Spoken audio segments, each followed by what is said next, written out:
Pilipinas, ang oras pa 6:36. Eto na ang mag-partner na mas paliliwanagan tayo pagdating sa batas.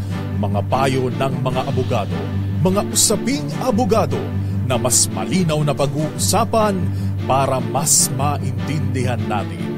Kumpanyera ng Bayan, si Attorney Rina Seco at ang Panyera ng Bayan, si Attorney Cam Cheryl Adami Molina. Dos Kumpanieras sa DZRH Radio, DZRH TV at DZRH Online. Bago mo kasuhan, bago ka pumirma, bago ka makipagkasundo, makinig muna sa Dos Kumpanieras. Dos Kumpanieras. Magandang gabi, Pilipinas. Ito pa ang programang Dos Kumpanieras. At kami po ang inyong mga nakakasama tonight, ang mga panyera ng bayan. Ako po si Attorney Rina Seco. Ako po si Attorney Cam. Tuloy-tuloy sa pagbabalita. Tuloy-tuloy sa serbisyo. Sama-sama tayo, Pilipino. Dos Kumpanieras. Hindi ko alam kung malamig o mainit sa labas.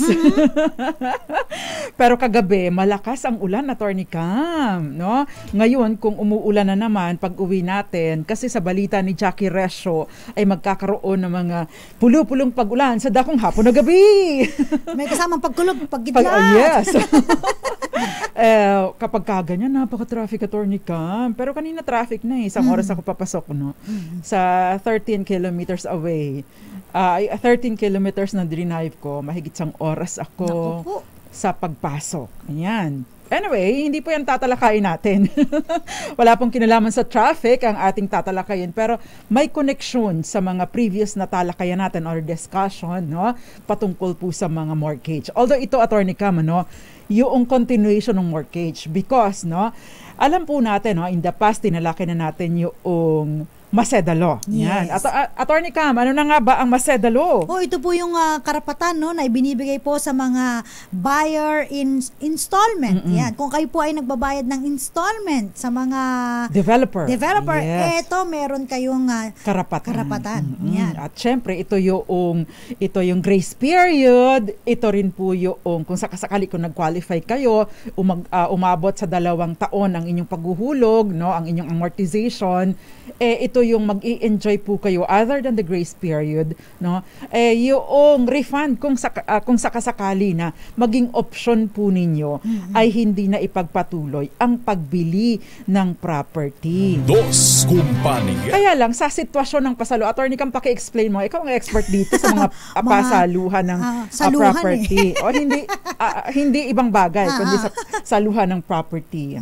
Kapag pasalot, marami nagtatanong kasi pag tayo po ay naghahanap sa mga marketplace, tayo po ay nagtatanong, di ba? Uy, pasalo, bilhin mo to. Unang-unang advantage ng pasalo kasi is that medyo makakamura ka nga naman. Di ba? Kasi ibebenta yun ng medyo mas mura-mura dahil rush minsan yung mga ganito na hindi na makabayad o kaya may mga iba na aalis na ng ibang bansa, hindi na matatapos yung kanilang obligasyon na bayaran ng monthly amortization nila doon sa property na nabili nila. Kaya pinapasalo na lang. Yes. O kaya naman, Attorney Cam, bagaman at hindi siya mas mura doon sa presyo noong original na pagbili, nandun pa rin sa, kumbaga, syempre, as time goes on, no, habang tumatagal, tumataas ang value ng property. And therefore, yung bentahan, yung purchase price, ay nandun pa. Halimbawa, 2005 ito at nabili. 2015 ito, no, binili yung kontrata between the developer and the original buyer, no. Kung halimbawa po ngayon mo bibilhin doon sa seller, no, doon sa original buyer at ngayon ay seller na, no, kapag ka po ganito ang presyo nasa 2015 pa din. And therefore, kung 2023 na, mas malaki na ang value nito. Nag-increase na. So, ngayon, nakakatipid pa rin. Yun nga lang, may mga, kumbaga, ay limitasyon, considerations, at mga impormasyon na dapat nating malaman para din matiyak na kung tayo ay bibili o mag-i-invest, ay hindi naman tayo lugi, sa Bisaya pa, alkanse. Dos Kumpanieras. Ayan, so, ang tanong, Attorney Cam, itanong mo. Eto para sa ating malakas online promo na rin, di ba? Yung munang question natin, Attorney Cam. Yung question muna natin ay, makaka-refund ba kung nabili ang property sa pasalo at aatras ang buyer? Yes. Ang pasalo po, ang tinutukoy po natin na dito na buyer, yung pangalawa ng buyer. Ibig sabihin, yung pasalo buyer, no? Kasi established naman yung mga karapatan ng original buyer doon sa developer. Ang tanong ngayon, no, kung ikaw si pasalo buyer, may enjoy mo ba yung parehong mga karapatan na nai-enjoy ng original buyer ng property na sinasalo mo? Dos Compañeras. Ayan, at syempre, Attorney Cam, ang ating malakas promo question. Eto na, sinong seller on installment ang sinasaklaw ng Macedalo? Yes, kasi minsan, Attorney Cam, kapag ka ang ating mga kababayan, ay nagbabayad na po ako sa Pag-ibig, o kaya naman po ay sa National Homes, o kaya naman sa bangko. Sa bangko, no? Kaya lang po, hindi ko na po kaya, makakakuha pa po ba ako? Wait, no? Hindi sa lahat po ng pagkakataon ay makakakuha kayo kahit pa nakasampung taon na kayo ng paghuhulog. Yes. Dos Compañeras. Ayan. So, if you have questions, 0919-282-6485 at Attorney Cam sa ating mga social media platforms. Ito, sa ating social media platform, syempre sa DZRH News, DZRH News Facebook Live, DZRH News Television at DZRH Dos Compañeras Facebook page. Ang YouTube natin, huwag kakalimutan, DZRH TV 4K live stream. At syempre, magandang gabi po sa ating mga tagapakinig, lalong-lalo na Gael Enriquez. Basta si Gael, Attorney Cam, pagka mag-uumpisa nating programa, laging andyan na ang Dos Compañeras. Laging may announcement. Thank you very much, Miss Gael Enriquez. Magandang gabi din sa iyo, Ray Mendoza. At syempre, Daddy Roel Resio. Magandang gabi po sa inyo. Nanonood din sa atin, Attorney Cam. Oy, si Gracia, Miss Grace Vera Sansana, magandang gabi sa iyo dyan sa Nueva Ecija. Or nasa Nueva Ecija ka ba o nasa Aurora? Ayan, magandang gabi sa iyo. Fiesta Mart Royal, Federico Bagise, Silvia Quirino. At syempre, magandang gabi din sa iyo, Valentino Milena Poncia, na siya ay nakikinig sa Hong Kong, dun sa may area ni Gael, si Hachi Gallardo at Ramel Maluto sa Guimaras na nanalo kagabi sa ating DZRH Dos Compañeras malakas promo. Mami Belen Rivera at Kenneth Arevalo. Attorney Cam, the rest. Si Federico Bagisi, sabi nila magka-birthday daw si Ray Sibayan at si Tom Jones. Talaga ba, Federico? Happy birthday sa'yo, kay Ray Sibayan. Si Farida Karim, magandang gabi po. Peter Lynn Sanchez sa may Jeddah, Kingdom of Saudi Arabia. Magandang gabi po. Ivy Gutierrez ng Tayog Pangasinan and Jericho Ferrer. Ganun din po kay Hipolito Lora, nanonood po sa Alae, Batangas. Magandang gabi. Yung mga kaibigan niya ng mga miyembro ng IBP, Attorney Cam. No? Magandang gabi sa'yo. Kayo din, Ma'am Irene Almodovar sa Mahabang Parang, Angono, Rizal. Kayo din, si Miss Josephine Garimbao sa Michigan at Tita Ami Miraflor Garcia. Dos Compañeras. Ayan, magko-commercial na ba tayo? Pero bago yan, saglit lang, Attorney Cam. DZRH 85th Anniversary Countdown.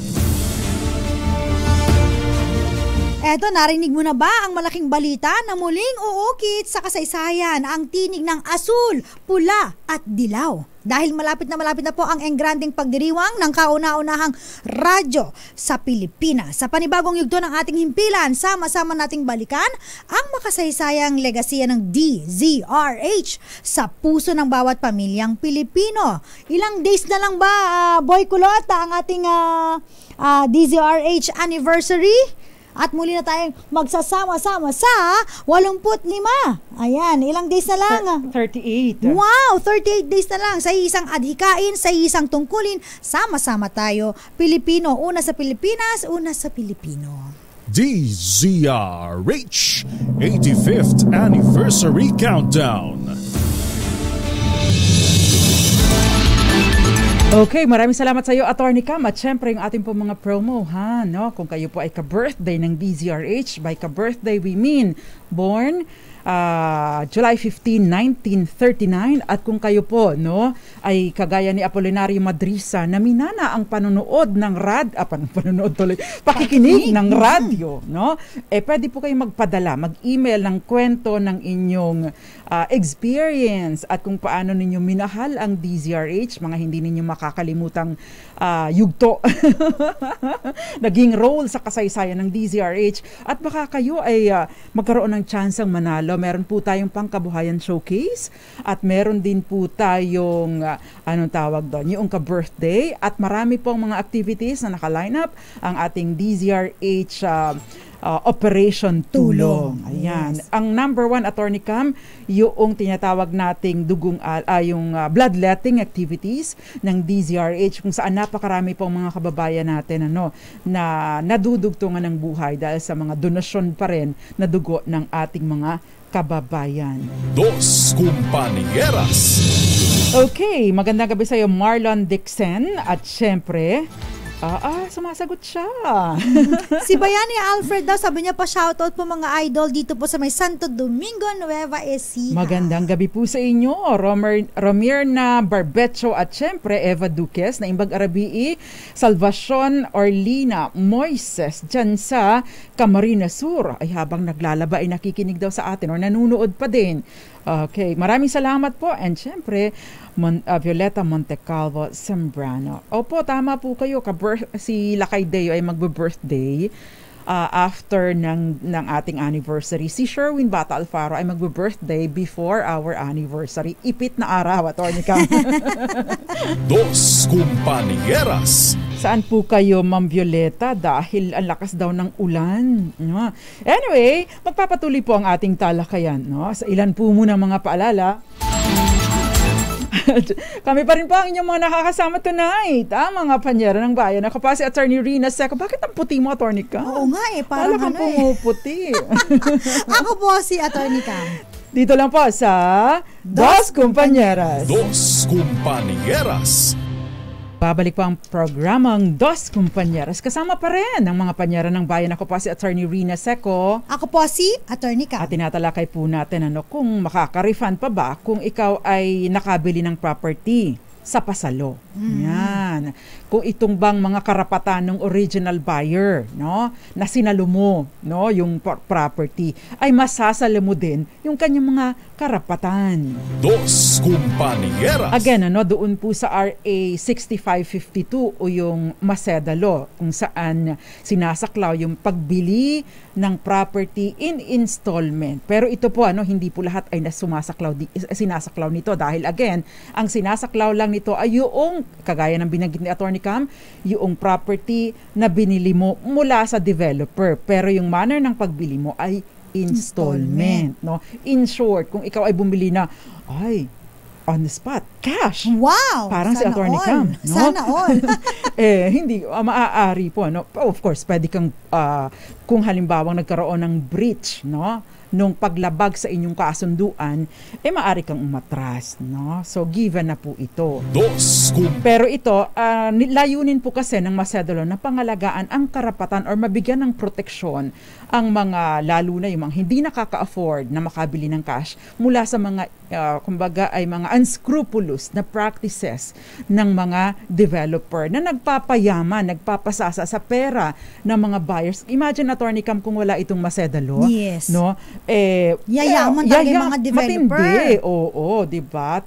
Tipong gagawa ng paraan para bumigay itong si buyer. Pagkatapos ibebenta sa iba at kikita na naman. Pero they get to keep your money. Yes, kunyari, at kawawa ka kung ikaw ang buyer na nabiktima nito. Kung 3 months default, kunyari, automatic may mga kung ano-ano mga provision ng pinaglalagay doon, panyera. Tapos nakalagay doon, no refund. Ay, nako. Talong-talo. Kaya nga, yan po ang nais na pangalagaan ng ating Maceda Law. Ayan. So, again, yung mga karapatan ng buyer sa Macedo Law ay yung syempre, mabigyan ng pagkakataon na magbayad without interest. Ito yung tinatawag na grace period, Attorney Cam. Kung halimbawa, less than 2 years pa ang pagbabayad. Ibig sabihin, 1 month or 30 days for every year na naihulog na. O kaya naman, Attorney Cam, kaya lang ito ay ma-exercise lamang once in every 5 years. So kung ikaw ay na-exercise mo na ito last year, ay hindi mo muna itong ma-exercise for 4 years more, no? After 4 years mo pa ulit, tama ba yung math ko? Ma-exercise ulit ito. Dos Kumpanya. Kung tumungtong naman, Attorney Cam, ng 2 taon, no? Paki-explain mo nga kung tumungtong ng 2 taon na nakapagbayad, nakapag-amortize si buyer. Tapos hindi mo na mabayaran yung buo, di ba? Makaka-refund ka naman ng 50% ng total payment ng ibinayad mo. Imagine, medyo malaki-laking tulong din sa'yo yan, 50%. Panyera, di ba? At ito ay tumataas ang porsyento habang tumatagal ang iyong taon ng paghuhulog. Kasi pag pag umabot ka, tumungtong ka na ng 5 taon na naguhulog, no? Ikaw ay umaakyat ng hanggang ilang porsyento, no? Ang iyong paghuhulog, ang iyong marirefund, makiklaim, may babalik sa'yo na pera mula sa ibinayad mo sa developer. But again, developer lamang po ito. Kung ang hinuhulugan ninyo ay bangko, other financial institution, halimbawa ay Pag-ibig, o kaya naman ay GSI. May SS home loan ba? Not so sure lang. Hindi ko alam, no? Pero kapag po dyan kayo sa mga institusyon na yan naghuhulog, malamang sa malamang, ito po ay hindi purchase in installment. Bakit? Kasi itong mga institusyon na ito, binabayaran na po nila, no? Yung purchase price, no? Kabuuan ng purchase price, no? At doon na lang kayo naghuhulog. Silbi, nangutang kayo sa kanila ng pambayad, bagaman at hindi dumaan sa inyo ang pera. Dinerecho na. Dinerecho kasi they also have to make sure na napupunta talaga doon sa developer yung payment, no? Hindi ninyo nadadivert sa kung anumang iba pang mga gastusin ang pera na niloan ninyo. Dahil intended ito na makapag-provide or makapag-adika kayo ng tayo ng sarili nating bahay. Dos Kumpanieras. Kaya naman po yung titulo, hindi nyo mahahawakan. Hindi. Diretso yan dun sa mga financial institution. Oo, makakakuha lang kayo photocopy, no? Hahawakan ito noong kung sino man, kung kanino kayo naguhulog. Kung halimbawa po na ito ay niloan ninyo, home loan ang tawag. Pero kung halimbawa sa developer, wala pa kayong kopya ng titulo. Syempre, ang hahawakan pa lang ninyo ay contract to sell, at makukuha lang ninyo yung titulo ng property kapag kayo ay pagado na o fully paid na. Assuming na maayos ang practice nitong developer. Because again, no, napakarami pong instances na bagamat pagado na si buyer, abay, naka-mortgage pala. Isinangla din pala ni developer ang property sa kung kanino. Dahil yun ang ginastos pang-develop doon sa property. Dos Kumpanieras. Ayan, Attorney Cam. Di ba yung sinasabi ni Panyera, madagdag ko lang, no? Yung additional po na halimbawa kayo po ay nakapagbayad ng 5 years, no? So, meron kayong additional na tig 5%, no? Na makukuha kada taon. Pero kapag halimbawa, tinotal yung inyong makiklaim, dapat hindi naman kayo lalagpas ng 90%. So, malaki-laki din siya. Malaki-laki din siya. Bakit nga ba meron pang naiiwan na 10%, hindi 100% ang makiklaim? Kasi it will serve as yung liquidated damages. Siyempre, nawalan din ng pagkakataon na kumita ka agad. Although kasi naman, Attorney Cam, mabibenta din naman nila ito eh. In fact, may pagkakataon na mas malaki pa nila maibibenta because usually, yung current selling price naman. Yes. But of course, meron ng depreciated cost. Pero kung ito po ay lupa, for example, lupa or house and lot, ang taas na ng value ng lupa, Attorney Cam, no? Ilang taon lang, tumataas, no, ang value ng lupa. Dos Kumpanieras. Ayan. So, paano kung ikaw, no? Ikaw nagka-interest ka, ay, Attorney Cam, nakakita ako ng property sa marketplace. Ay, pasalo. Sasaluhin ko ito, no? Pwede ba na yung mga karapatan na binanggit natin, no, ay ma-avail mo din against the developer. O kung halimbawa naman hindi mo na kaya, pwede bang i-rescind mo na lang yung kontrata doon kay doon sa original buyer, doon sa pinagbilhan mo at sabihin mo na hindi ko na, ibalik mo sa akin yung pera ko, ayoko na pala. I changed my mind. No? Nagastos na. Nagastos. O kaya naman, I changed my mind. Bibili ako ng nanalo sa loto, bibili ako ng bago. Wow. Ayan. So, o kaya naman Attorney Cam, yung ikaw, sinalo mo lamang ang property sa buyer because hindi nakabayad, pinili mang ibang bansa, ayaw na talaga. Paano yung magiging arrangement ninyo? Ayan. May mga pagkakataon, Attorney Cam, sa mga ganitong pasalo, yung dalawa kasi yung sinasalo mo yung ina-assume mo, yung binayaran na niya para ma-reimburse mo siya, no? Yung original buyer, at saka yung babayaran mo pa sa developer, yung no? kakulangan. I-limit natin doon sa developer, no? Yung kakulangan pa, yung ina-amortize niya kada buwan, tama, no? Kada buwan, no? So, ano nga ito ang mangyayari? Dos Compañeras. Ayan. So, unang-una, legal ba ito?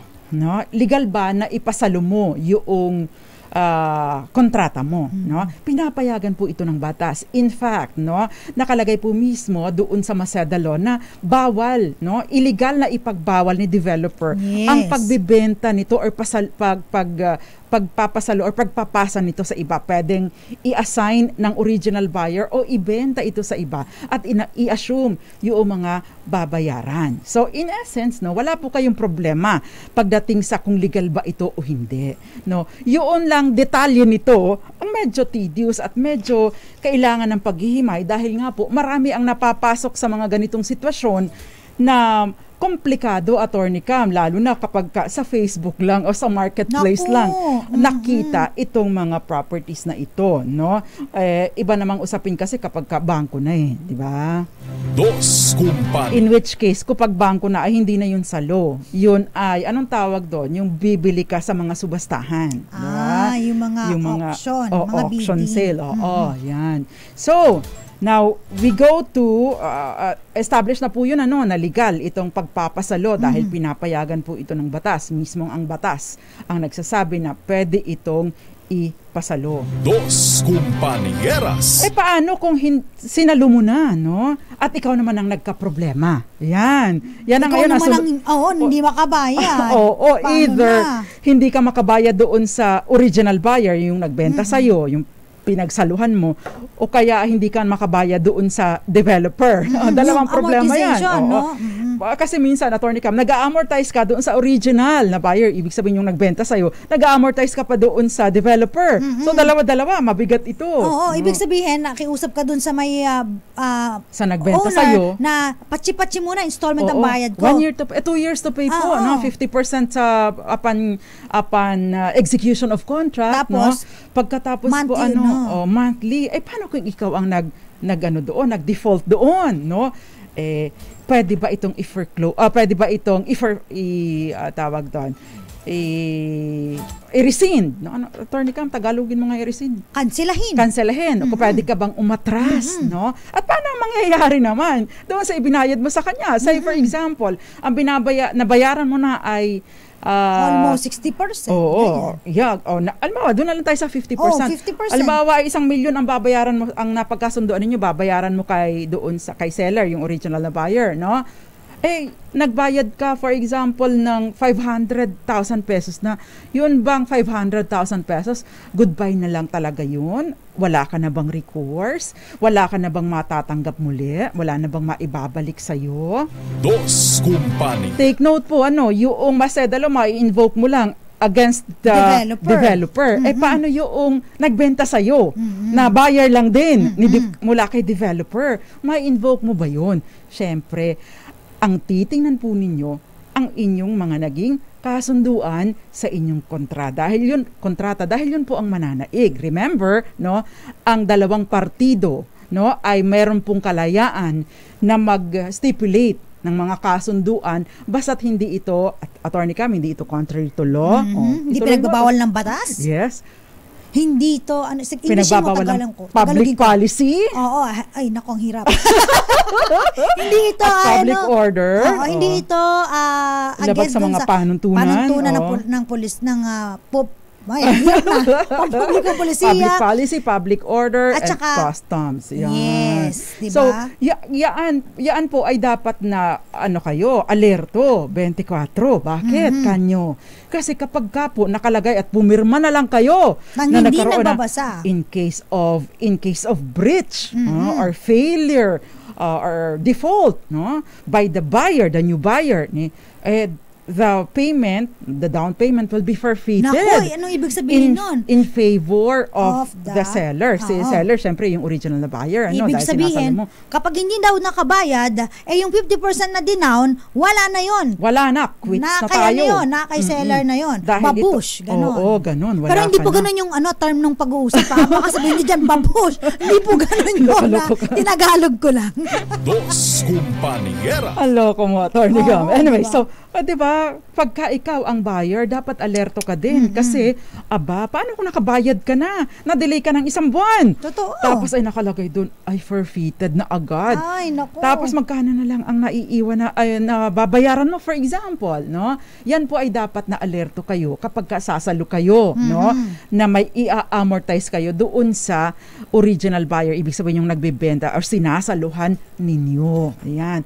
Kasi kapag ka po nakalagay dyan na forfeited na by way of, nakalagay dyan, Adornicam, liquidated damages. Abay, alerto kayo. Huwag kayong basta-basta pipirma. Delikado ang pera ninyo, pati na rin ang kinabukasan ninyo. Totoo. Diba? Lalo na pag malaking pera ang involved. Dos Compañeras. At tingnan din po ninyo yung provision kung ito ba ay merong judicial or extrajudicial foreclosure. Ang mga alerto, Attorney Cam, na seller, ilalagay niyan na pinapayagan at nag-a-agree ang mga partido to rescind extrajudicially. Anong ibig sabihin, Attorney Cam, ng rescission, extrajudicial rescission? Di ba? Na hindi na po dadaan sa korte Oo. at sila po ay talagang Atrasan kakansilin na lang. Oo. Kasi normally, kapag wala pong ganitong stipulation, kailangan pong dumulog sa korte para sa rescission because kailangan pang i-determine kung totoo bang merong sapat na basihan para i-cancel. Substantial ba yung tinatawag na breach o oo. paglabag sa kasunduan? Kasi yung korte lamang po or tanging ang korte lamang po ang maaaring makapag-desisyon nito. Hindi pwedeng unilateral na ako si seller, ako may say, nag-breach ka ng contract. Hindi Substantial ang breach. Substantial ang breach. Hindi po pwede. Dos Compañeras. Ayan, so yan po ang dapat na titingnan pa rin ninyo. Ayan. So, kailangan again, alerto at kung kayo ang buyer, huwag kayong basta-basta papayag, lalo na kung alanganin kayo sa budget. At kahit pa may sapat kayong budget, hindi po natin masasabi ang panahon. Totoo yun. Oo, now you see, now you don't. Totoo Now you yan. have, now you don't. Ngayon, meron Today, pa. Kinabukasan, wala na. Sabi nga nung mga Thai, Attorney Cam, yung mga taga-Thailand, pag di ba, broken English on. Today is have, tomorrow no have. Ibig sabihin nun. Meron ka ngayon, bukas Oo. paano kung wala ka? Diba? Sa atin yan. Ngayon, hayahay ka, bukas nga. Oo. So, paano na? dapat nga po tayo ay alerto sa mga ganitong sitwasyon at hindi natin masabi ang panahon. Kagaya na lang ng panahon ngayon, umiinit, umuulan, pagkatapos iinit na naman. So, ganyan ang dapat na tinitingnan natin. Dos Compañeras. So, ang tanong ngayon, kung hindi ba nabayaran ang purchase price o kahit portion lamang nito, breach of agreement na ba ito? No? Ito pa ay sinagot na ng Korte Suprema sa kasong Spouses Cano versus Spouses Hill at National Home Mortgage. No? Dito, Attorney Cam, 18% na lang ang hindi nababayaran. Pero nagkaroon ng rescission. Umatras itong original buyer, ibig sabihin itong yung nagbenta yung dito seller. sa pasalo. Oo. So maaari ba ito na sabihin na nagkaroon ka ng breach ng contract dahil hindi ka nagbayad, hindi mo pa nakukumpleto despite yung napagkasundoan natin na period within which to pay. Ang sabi ng Korte Suprema, yes, ang 18% ay significant dahil sa sitwasyon kasi ito, 18 buwan bago bayad ulit 18 buwan na hindi pa nagbabayad ulit. So malaking significant daw yun, yung amount na yun. At significant time na din ang lumipas mula nang dapat ay nagbayad itong pasalo buyer. So dapat po, again, kahit pa 18% na lamang ito, malaki at significant pa rin itong maituturing na pwede siyang maging basihan para sa rescission o pag-atras sa kontrata. Dos Compañeras. Mahaba-haba yung sa kalahating taon. Oo, 18 months eh. Oo, yan. Diba? So, yun. Buti ang galing ko mag-ano. Galing mo masamot. Ay, paano naman, Attorney Cam? Kung halimbawa, pagado ka na doon sa seller. Bayad ka na sa bayad seller. ka na sa seller. Dito ka naman nag-default sa developer. Ay, syempre, kasi Attorney Cam, may mga pagkakataon na hindi pa naman nalilipat sa iyo ang kontrata between the developer kontrata sa property with the developer. So, ang kontrata is between the developer and the original buyer pa. Ikaw, third party ka pa as far as the developer is concerned. Paano ngayon yan? Pinadalhan na ni developer ng sulat, demand letter. Si seller, sabi, itong original buyer, sabi, hindi ka nagbabayad, i-foreclose namin ito. Kung ako yung original buyer, masisira naman ako dahil, syempre, credit, reputation ko ang nakataya dito. Ayokong ipaalam sa mga amiga ko na naghuhulog ako na hindi ako nakakabayad, di ba? May mga ganong pagkakataon dahil mataas ang pride, so paano na ngayon? Maari bang i-rescind nitong seller, nitong pasalo seller, yung kontrata just because hindi ka nakakahulog sa developer habang pagado ka na doon sa kanya, dito sa pasalo seller. Ang sabi po ng Korte Suprema ay hindi na. Dahil collateral na lang, kumbaga additional na lang yan dun sa kontrata. So hindi niya maaaring i-rescind o atrasan ang inyong bentahan just because hindi ka na nakahulog doon sa developer. Problema mo na yun, di ba? Ikaw na ngayon ang sumasalo, nasa iyo na ngayon ang sakit ng ulo kapag ganitong sitwasyon. Dos Compañeras. Nakakaloka naman kung i-rescind yun ni nung original owner Bayad na nga siya, pagado na sa'yo, di ba? So, yun. So, again, sa mga bibili po ng mga ganito, beware, caveat emptor, tapos kailangan beware. Kailangan po, alerto lagi, at syempre, yung mga karapatan po ninyo ay dapat malaman po ninyo, at yung obligasyon nyo importante na makabayad, para naman po sa inyo, makuha ninyo itong yung property na minimithi nyo, di ba? Kung talagang nagustuhan nyo, why not, di ba? Yes. Okay, Attorney Cam, basa ka muna sa ating DZRH TV4K live stream ng mga comments. Ito nag-message sa atin. Marami pong salamat sa mga nanonood sa DZRH News. Ito, magandang gabi po. Ayan, in-screenshot ko kasi alam mo naman sa Facebook, bigla na nawawala Ito kina Mary Grace Marcelo Tanyedo, ganun din po kay Eli Abanto, Doris Opalco, at Ronald Tumbaga, Merlinda Abulencia. Ayan, may malakas na tanong po ba? Ulitin namin yan maya-maya. Tuto ka lang, ha? Sino pa ba dito, Panyera? Ayan. Ito, magandang gabi sa'yo, Mami Jovita Adami, Babay Perto, si Calmanor, sabi niya, oo nga, naka-short lang po ako ngayon. Friday naman. Sabi ni Calmanar, Law, Morals, Public Policy, and Public Order. Yes. Si Raul Leido, magandang gabi po. Farida Karim ng Maguindanao del Norte, Arnold Lood at Randy Santisa. Miss Farida, next time po, naku, wag po kayong maglalagay ng GCash account sa ating comment section. I-delete nyo po dun sa Dos Compañeras. Yes. Pati sa DZRH News, dapat pupunta kayo sa DZRH Dos Compañeras Facebook page, click niyo po yung message, doon po kayo para po ma-protection din ang inyong privacy. Eduardo Narvaez, magandang gabi sa iyo. Roxanne Costo, magandang gabi sa iyo. Victorino Duran at si Rudy Val Palma, sabi ni Gael, ingatan ng hard-earned money. Totoo. Si Wilfredo Sinensa dyan sa Talugtug, Nueva Ecija.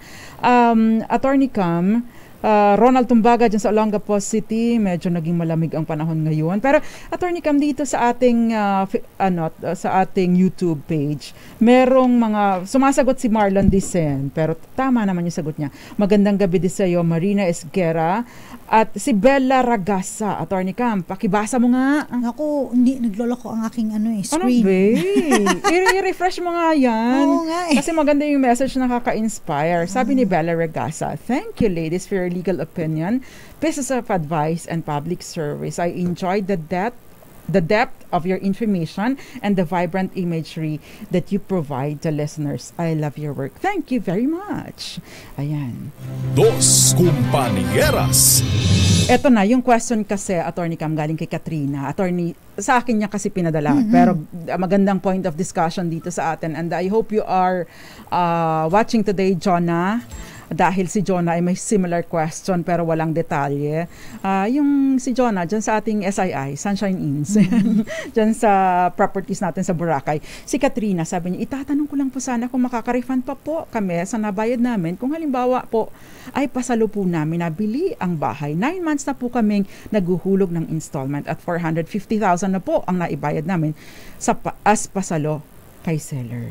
Ayan. So, ang tanong, hindi ko rin maintindihan kung yung kay seller niya o kay developer. Now, puntahan natin ngayon yung right na maia-assert niya doon kay developer. Sinalo mo din ba yun? Yung karapatan ni original buyer mula kay developer? Ay, wala akong nakitang Attorney Cam, jurisprudence on this. But I don't see any reason kung bakit hindi mo mai-enjoy yung ganong karapatan for as long as hindi pa nakakansela yung kontrata between the original buyer and the developer.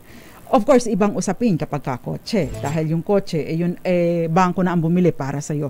But the very purpose of this law, itong Maceda law, proteksyonan yung mga bumibili mula sa developer, no? Para po maiwasan yung pagmamanipulate at pag-aabuso, yung unjust enrichment na tinatawag sa ilalim po ng Civil Code. Dos Compañeras. Attorney Cam, you have something to add? Oo, as long as tuloy-tuloy yung bayad, Yes. di ba? At wala pang delayed, tapos yung parang taking of possession, di ba, Yeah, Panyera, oo. no? Kung ano yung hanggang sa Oo. nababayaran. Basta nababayaran siya in the name of the owner. Oo. Dapat okay pa din siya. Okay pa din siya. Oo. Again, hindi pa kakakansela yung kontrata. Pangalawa, tuloy-tuloy. Pero kasi damay po kayo, no? Kung kayo ang magdi-default naman. Mai-exercise din naman ni developer yung kanyang karapatan sa ilalim din po ng batas. Dahil ano po ang karapatan ni developer? Siyempre, i-rescind ang kontrata or i-cancel ang kontrata because hindi kayo nakakabayad. Yun. Tsaka take note din po kapag ka po naksalo kayo ng property, take note po, maganda po na i-check ninyo kung ano yung statement of account o anong status na. Yes. No? Gaano katagal ang default nito. Kasi baka mamaya na-cancel na po or na-rescind na ang kontrata, lugi po kayo doon. Mawawala. Napakahirap, no? Bagaman at may karapatan kayong ma-recover mula sa nagbenta sa inyo ang ibinayad na ninyo, ay napakahirap pong ma-recover. Paano kung nagastos na? Paano kung tinakbuhan kayo? 'Di ba? Or are you willing to go through hell, no? Sorry po sa term, no? Sa paniningil dahil napakahirap pong maningil, 'di ba? Yun na nga lang magkano lang hindi pa mabayaran how much more pag ganitong mga significant or considerable amount. Correct. Yan. May gusto kong sabihin, nakalimutan ko. Ay, sorry Attorney Cam, napakadaldal ko. Dos Compañeras. Reminder, meron ka reminder? Oo Oo. Ayan. Pero sa ating Malakas pala, sa nagtatanong po, ang question natin sa Malakas Online, sinong seller on installment ang sinasaklaw ng Maceda Law? Seller po no? Siyempre, hindi po sinasaklaw yung pinagbilhan ninyo na sinaluhan ninyo. Ayan. So, magbabalik pa ang programang Dos Compañeras. Ilan po muna mga paalala at sa ating pong pagbabalik, iba pang mga questions mula sa ating mga listeners. Attorney Cam, may mga babatiin ka ba muna? Sina mama mo? Si Papa Will and Mama Jovita and Ronald Basco Rabino nanonood sa atin. Bayani Alfred, magandang gabi po sa inyo. At syempre, Ate Lily Baradi and Ate Ching Ella, gayon din Tita Mimi Arilio, magandang gabi sa iyo. At aking mga kamag-anak dyan sa Benavista, Marinduque, gayon din sa Torrijos, Marinduque. Dos Compañeras. Okay, at happy 23rd anniversary, Chef Elwin and Chef Tar Andel Mundo dyan sa Benavista, Marinduque. Magbabalik pa ang programang Dos Compañeras. Ilan po muna mga paalala. Nakakasama pa rin po ninyo ang mga panyera ng bayan. Ako po si Attorney Rina Seco. Ako po si Attorney Cam. Dito lang po sa Dos Compañeras. Dos Compañeras. Kumpanieras.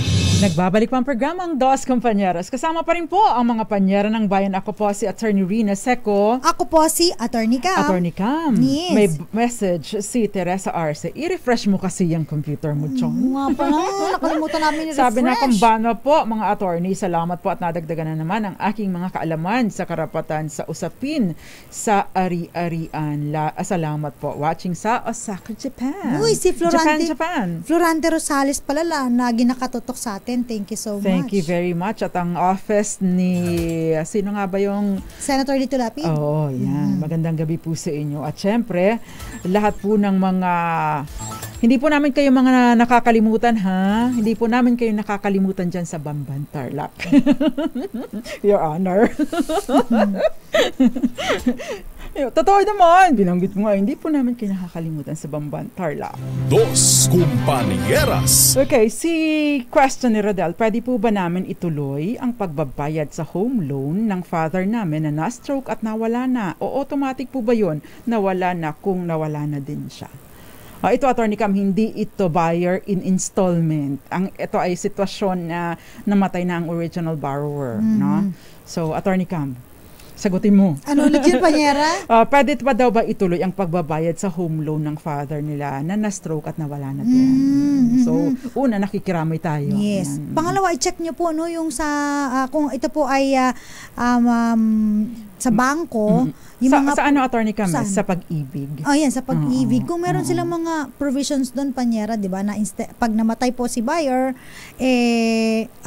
automatic. Oh, ito po yung tinatawag na mortgage redemption insurance, no?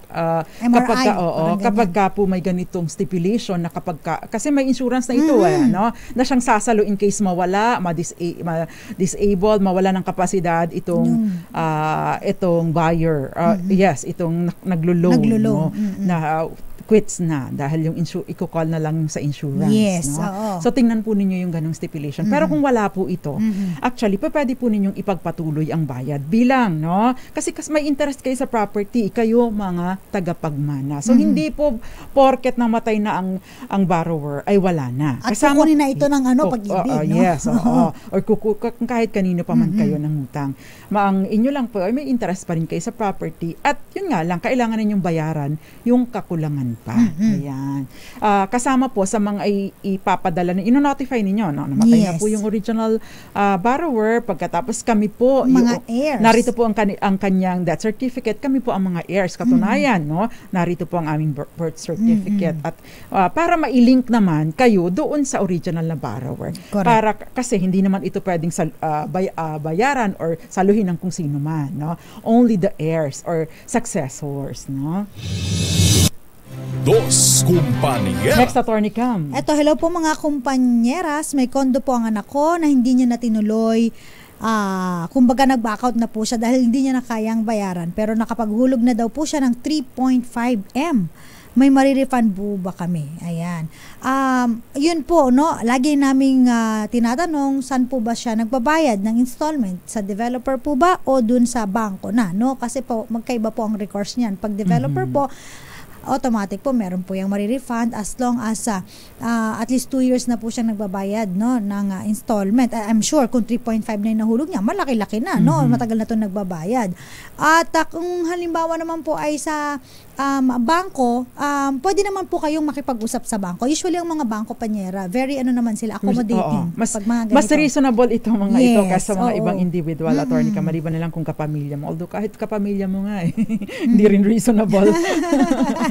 Ayan. Attorney Cam, ito yung, paano po ba, Attorney, kung yung pong sinalo ay nakapag-ibig loan tapos aatras, magkano po ang refund kung naka 5 years na si original buyer tapos naka 2 years na rin si pasalo buyer? Actually, wala na po kayong makukuha, no? Again, no? Kung sa developer po nag-purchase. Pero kung ito ay sa pag-ibig, ibig mong sabihin, binayaran na ng pag-ibig ng buo yung purchase price o yung consideration o yung halaga ng bahay at binabayaran po ninyo ay utang, hindi sa bahay, kundi yung talagang utang ninyo doon sa pag-ibig. And therefore, regardless kung kahit pa naka 20 years na po kayo, wala na po talaga kayong makukuha pang refund. Dahil ang kino-cover lang po ng Macedalo, yun pong buyer in installment sa developer. Dos Compañeras. Leonard Acuzar, magandang gabi sa iyo, at Felix Medalla Falcotella. Magandang gabi po. Si Victorino Duran at maraming iba pa nanunood sa atin tonight. Attorney Cam? Ito, na-forfeit po ba ang down payment? Hindi sa amin na turnover yung unit kasi wala daw po kaming na-provide na bank financial institution.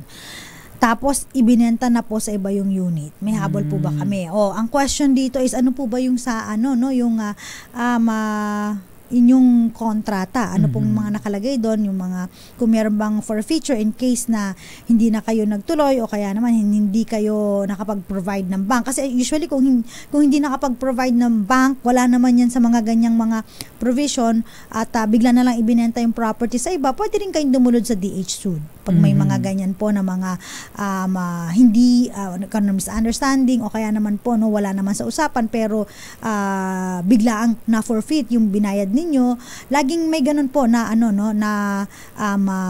parang remedy. Punta po kayo sa DH Sud kapag may mga questions po kayo, especially yung mga developer po na against sa kanila.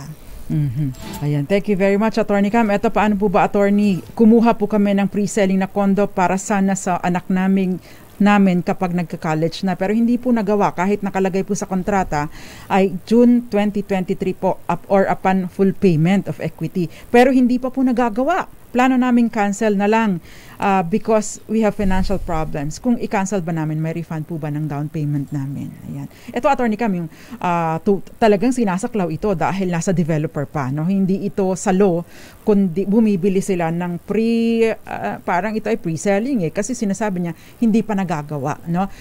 Bagaman at kayo po ay sabi ninyo hindi na ninyo kaya dahil sa financial na problema, pero unang nag-breach itong si developer, ang importante po dito i-notify po agad ninyo in writing si developer na kinakanselan ninyo, invoking, huwag niyo sabihin dahil wala na kayong pera, ang sabihin po ninyo dahil ikaw developer ay nag-breach ka na, in default ka na dahil ang promise mo ay sa 2023 or sa 2023 ang inyong ang tawag doon, ang inyong turnover, wag mo nang sabihin para makakuha ka nung magkano yung, di ba? Tama naman, di ba? Unang-una siya na ang nag-default 2024 na ngayon, isang taon na ang default sa parte nitong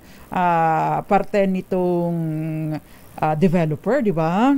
Dos Compañeras. Call them out for the delay. Tapos, inform mo na you are canceling and in the meantime, habang pinaprocess pa, mag-demand ka ng refund at hindi ka na kamo magbabayad dahil ini-expect mo na i-refund nila sa iyo ang iyong naibayad within the next 15 days. Ayan. Ayan. So, what if baliktad naman ang nangyari? Ibahin natin ang senaryo. Una kang nag-default. Ayan. Ano yung option mo? Kung una kang nag-default and therefore nagkaroon ka ng notices, ito na ngayon yung pagkakataon mo na ipasalo ito sa iba. Ayan. Ayan. Kaya lang, proper documentation. Dos Compañeras. Siyempre, Sandy Tomol, mabilis nga ang oras, sabi nga ni Kenneth Arevalo at saka ni Gael Enriquez. Attorney Cam, sa tanong na, go ahead. Sa tanong na para sa ating malakas, meron habang napili si Panyera. Sa tanong na, eto na, si Sir Johnny Kiling nakikinig sa atin. Hello po. Magandang gabi sa iyo, Sir Johnny Kiling. JFQ, magandang gabi sa iyo. Sinong seller on installment ang sinasaklaw ng Macedalo? Sinong seller on installment? Siyempre, ang sinasaklaw ng Macedalo ay ang developer, hindi po ang buyer. Dos Compañeras. Magandang gabi muna sa iyo, Peter Albia. Opinion ko to. Olalia. Marvin Vargas. Yun yung pangalan niya. Opinion ko to, yung kanyang name. Anyway, ang winner po natin ngayon, sumagot siya ng developer. Congratulations sa iyo mula sa Quezon City. May GCash number na din siya. Alex Andrea Espiritu. Congratulations sa iyo. Anyway, magsama-sama po ulit tayo on Monday. Same time, same station, same channel, and syempre, same host. Tama. Yes, at nakasama po ninyo tonight. Kasama natin sa kabilang side si Ray Taladro. At syempre, yung mga nag-assist sa atin, thank you very much po. Marami tayong mga online PAs na sumasali na sa ating mga talakayan. Ang tabayan ng pasusunod na programa, ang programang Lunas at Lunas Extension. Kasama po si Miss Cheska ba? O sino pa yung isa? Ayan. Si Elanie Bensal. Yan. Kami naman po ang inyong mga nakasama tonight, ang mga panyera ng bayan. Ako pa si Attorney Rina Seco. Hi daw po sa Grab driver, nakikinig sa atin Aljon Tibon. Ako naman po si Attorney Cam. Tuloy-tuloy sa pagbabalita. Tuloy-tuloy sa serbisyo. Sama-sama tayo, Pilipino. Happy birthday muna kay Mr. Ed Cordova. Happy birthday din Tito Cecil Arillo. Yan. At Mr. Solomon. Yan. Dos Compañeras.